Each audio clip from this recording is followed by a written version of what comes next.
돈 풀기 없이 민간 주도로 성장 이렇게 돼 있지 않습니까? 왜 하필이면 돈 풀기 없이 민간 주도 이런 단어를 썼냐는 거야. 그렇죠. 이게 무슨 내용이냐? 무슨 내용인가요? 혹시 뭐 제가 할까요? 네, 어떻게? 아닙니다. 제가 네. 말씀드리겠습니다. 네. 올해 1분기 우리나라 GDP가 수출과 내수의 쌍끌이 회복에 힘입어서 작년 4분기보다 1.3% 늘어나며 2년 3개월 만에 0%대 저성장 터널을 벗어났다. 이게 조선일보가 보도하는 첫 문장이에요. 작년 전체 연간 성장률이 1.4%인데 3개월 만에 이걸 거의 달성을 했다는 거예요. 그러니까 올해 경제 성장률도 정부 전망치와 한국은행 전망치를 넘어설 가능성이 커졌다. 죄송합니다. 고 기획재정부는 밝혔다 이렇게 돼 있는데요. 올해 연간 성장률이 정부 전망치가 2.2고요. 한국은행 전망치가 1.1이거든요. 이걸 이미 1.4를 달성을 했으니까 넘어설 가능성이 굉장히 높아졌다. 이렇게 얘기를 하고 있다는 거예요. 그러니까 지금 민간 정부가 특별히 뭔가를 이렇게 막 돈을 쏟아부어 가지고 이런 방식으로 경제를 끌어올리는 이런 방식으로 개선된 게 아니라 수출과 내수가 민간 주도로 골고루 그냥 성장하는 깜짝 성장을 하면서 결국 이렇게 1.4%의 성장, GDP 성장률이 나타났던 거다. 이렇게 기재부가 조선일보에 그렇죠. 설명을 해주셨다 이 말씀이잖아요. 기재부가 언론에 그렇게 다 보도자료 내갖고 설명을 했고, 네. 그래서 조선일보가 뭐라고 쓰냐? 정부 재정에 의존하지 않은 민간 주도 성장이라는 점이 의미가 크다. 그래서 1분기 성장률 민간과 정부로 분야 나눠보면 민간 기여도가 1.3%포인트고 정부 0%포인트였다. 정부가 돈을 애초에 안 썼으니까. 그렇죠. 그래서 안동현 서울대 경제학과 교수라는 분이 이렇게 얘기합니다. 윤석열 정부가 재정 건전성을 지키고자 했는데도 성장률을 회복했다는 점에서 의의가 있다. 그러면서 뭐 이유에 대해서도 쭉 얘기가 나오고 하는데, 근데 제가 볼 때는 안동현 교수는 이 뒤에도 여러 가지 말을 붙였을 거야. 그렇죠. 요것만 얘기하지는 않았을 거라고 생각하는데 경제학과 학자는 이렇게 보통 딱 단정적으로 얘기 안 하거든요. 그렇죠. 그리고 이런 대목이 나와요. 정부가 돈을 풀어 성장률을 인위적으로 끌어올리지 않고 민간의 힘으로 성장을 떠받친 것은 과거와 다른 점이다 라고 하면서 조선일보지 않습니까? 네. 재정 중독과 부채 주도 성장이라는 비판을 받았던 문재인 정부 시절인 2019년 2분기에는 정부의 성장률 기여도가 1.3%포인트에 달했다. 뭐 이런 얘기를 쭉 하면서 그래서 참 잘 됐다 이렇게 막 쓰는 거예요. 이렇게 쓰고 있는데 한국일보 이면 보여주세요. 이게 좋은 거냐 그러면 조선일보 이렇게 막 썼지 않습니까? 한국일보 희한하네. 네. 똑같은 기재부가 똑같은 자료를 주고 똑같이 했는데 왜 한국일보는 고금리 고물가의 지속 미지수 이렇게 제목을 달았을까요? 네, 지속이 계속 되는 거냐라는 건 미주사. 왜냐하면 한국은행이 내수 회복 평가를 내리기에는 시기상조다라는 입장을 일단 밝혔어요. 왜냐하면 네. 민간 소비의 경우는 지난 분기 기저효과, 그러니까 지난 분기가 너무 안 좋았기 때문에 민간 소비 이 수치를 보면 지난 분기가 너무 안 좋았기 때문에 이번 분기가 더 좋은 것처럼, 그러니까 상대적인 거니까 지난 분기 대비 바닥에 내려갔는데 바닥에 내려가서 지금 워낙 안 좋았기 때문에 여기서 1.3이 올라왔다고 얘기를 하는 거잖아요. 그렇죠. 그러니까 그걸 기저효과라고 보통 얘기한단 말이야. 그렇죠. 거기에 더불어서 대외 활동 증가에 더해 휴대폰 출시라는 일회성 이벤트가 작용했을 것으로 본다. 휴대폰이 잘 팔린 게 있대요.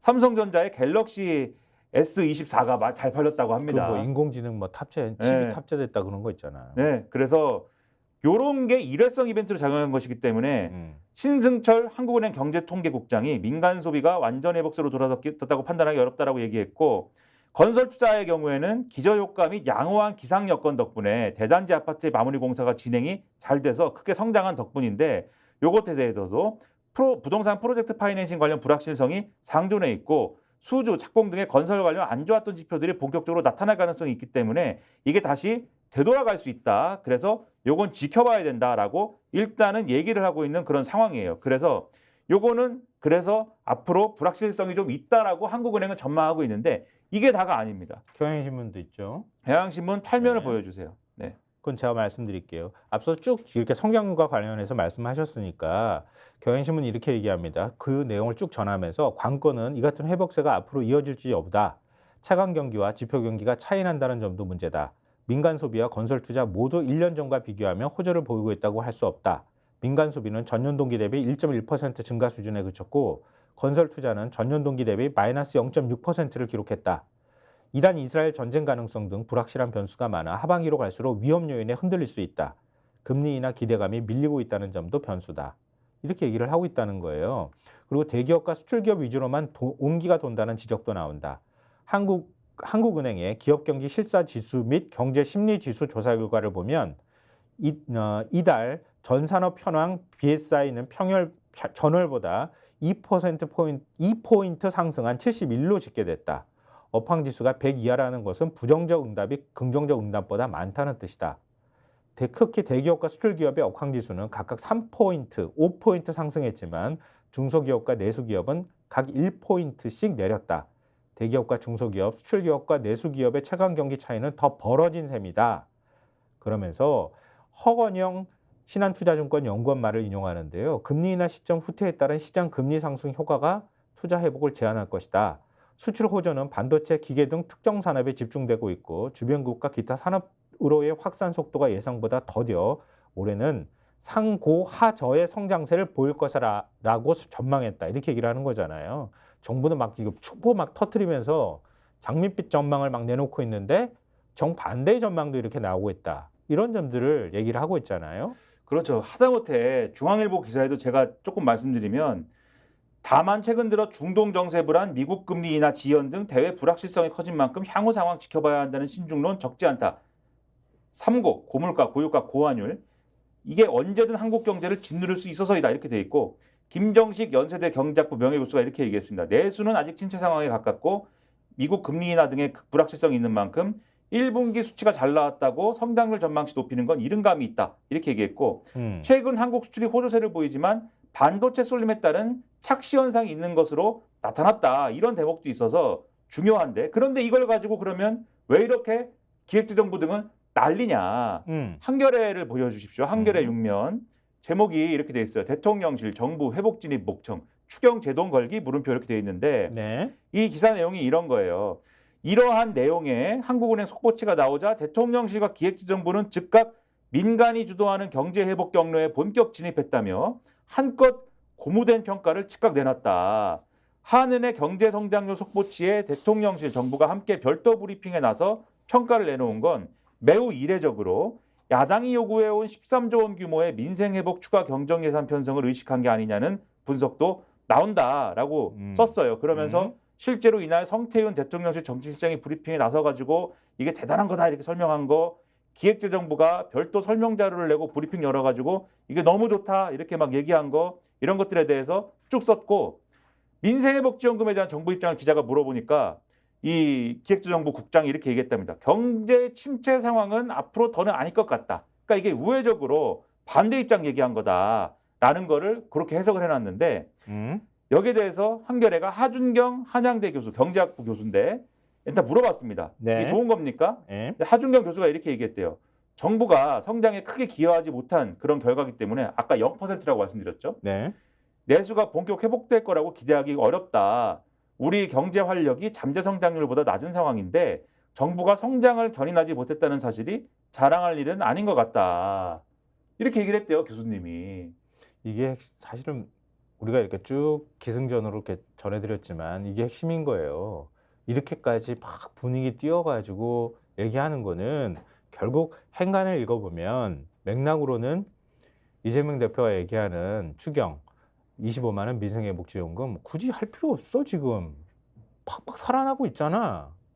그러니까 지금 기재부하고 대통령실까지 나서서 이례적으로 브리핑하고 정부가 아무것도 안 해도 잘 돼 경제가. 근데 뭔 추경이야. 이게 이런 거 아니냐 지금. 국민들은 윤 대통령 아무것도 하지 말라 그러는데. 그런데 지금 시점은 어떤 시점이냐. 영수회담 의제 조율을 하고 있고 그중에 주요한 의제 중에 하나가 추경 편성해 주세요잖아요.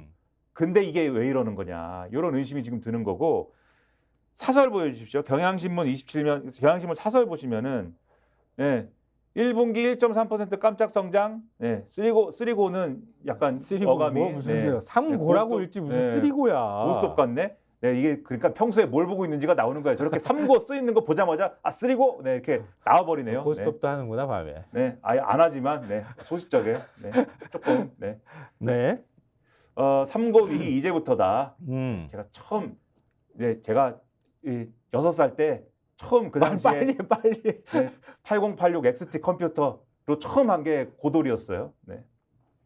몇 살 때? 6살 때. 6살? 네. 그 시대에 6살에 고도를 했단 말이야? 네, 그 이제 이모 집에 가면 XT 컴퓨터가 흑백 컴퓨터가 있었는데 네. 고돌이라는 프로그램이 깔려 네, 있더라고요. 네. 그 고돌이 그걸로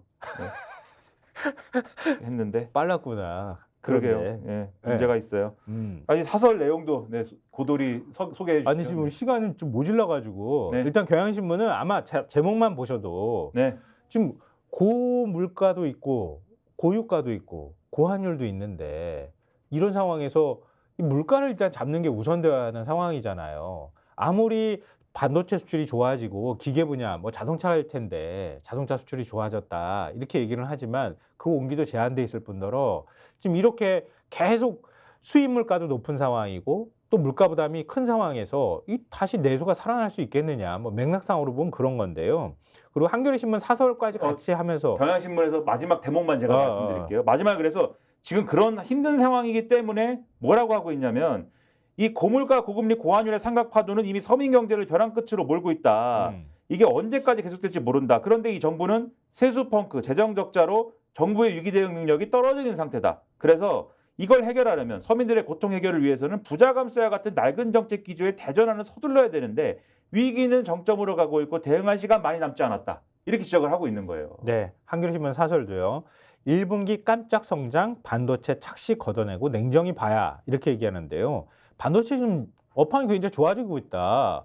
뭐 SK 하이닉스는 어닝 서프라이즈다. 뭐 이렇게 얘기를 하고 있는데요. 그런데 한겨레신문 사설에서 이렇게 얘기해요. 수출 증가를 주도한 것은 단연 반도체로 반도체 경기가 회복 국면에 들어간 영향이 크다. 이에 반해 민간 소비는 1.1% 증가에 그쳐 내수의 성장 기여도는 마이너스 0.4%포인트였다. 게다가 이 다음이 중요한데요. 첨단 반도체 장비를 독점적으로 공급하고 있는 네덜란드 ASML의 지난 분기 매출이 27% 감소하는 등 반도체 경기가 마냥 좋아질 것으로 보기도 어렵다. 그 다음이 이게 의미심장한데요. 지금 실제 바닥 경기는 책상 앞에 앉아있는 사람들이 느끼는 것 이상으로 좋지 않다. 책상 머리들이 앉아가지고 숫자 노름하지 말라는 뜻이야. 지난해 사상 최대를 기록했던 임금 체불 규모가 올해 들어서도 무려 40%나 급증했고 은행권의 대출 연체율은 4년 9개월 만에 최고치로 치솟았다. 윤석열 대통령과 이재명 민주당 대표가 하루빨리 만나 내수 활성화와 민생 회복 대책을 내놓아야 하는 이유다. 그러니까 아까 말씀하신 민간 소비 1.1% 증가에 그쳤고 내수의 성장 기여도가 그러니까 마이너스 0.4%포인트였다는 부분 뭐냐면 전년 동기 대비 통계로 비교를 해보면 요게 별 그렇게 나아지지 않았다는 게 명확히 드러난다라는 거를 한겨레 사설에 쓴 겁니다. 스픽스는 말하는 언론입니다. 대세는 유튜브, 그중에서 스픽스. 좋아요, 댓글, 구독, 알림 설정. 여러분이 저희를 사랑해 주시고 우리가 여러분을 사랑하는 4가지 방법입니다.